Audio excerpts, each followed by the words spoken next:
డిబేట్లో జాయిన్ అయినందుకు ధన్యవాదాలండి. ముందుగా లావణ్య గారు, ముఖ్యంగా డిజిటల్ అటెండెన్స్లా ఇకపై ఆబ్సెన్స్ కూడా ఉండబోతుందా, రీకాల్ చేయాలని కూడా స్పీకర్ అయ్యన్న పాత్రుడి వ్యాఖ్యలు ఏ విధంగా చూడాలి, మీరేమంటారు?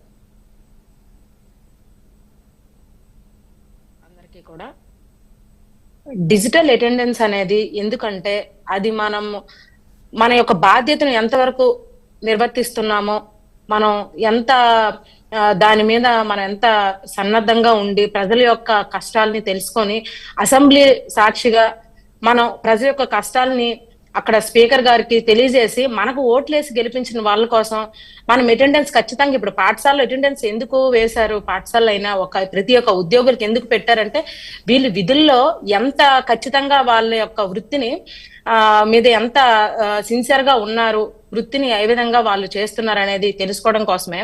సో అలాంటప్పుడు ఎమ్మెల్యే స్థానంలో ప్రజలు ఎన్నుకున్నారు కాబట్టి అట్లాంటి వాళ్ళు ఇంకెంత జాగ్రత్తగా ఉండి ప్రజల కోసం, వాళ్ళని గెలిపించినటువంటి ప్రజల కోసం, ఓటు వేసినటువంటి వాళ్ళ కోసం వాళ్ళ సమస్యల్ని అసెంబ్లీ దృష్టికి తీసుకువచ్చి వాళ్ళ సమస్యలను పరిష్కారం చేసే విధంగా ఉండాలి. కాబట్టి ఖచ్చితంగా డిజిటల్ అటెండెన్స్ అనేది తప్పనిసరి ఉండాలి.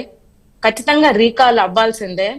వాళ్ళని గెలిపించిన వాళ్ళని ఇలాంటి మోసగాళ్ళని గెలిపించామా అని అనుకోకుండా ప్రజల యొక్క కష్టాలని పరిష్కరించే విధంగా వాళ్ళ సమస్యల్ని ముందుకు తీసుకురావాల్సిందిగా మేమైతే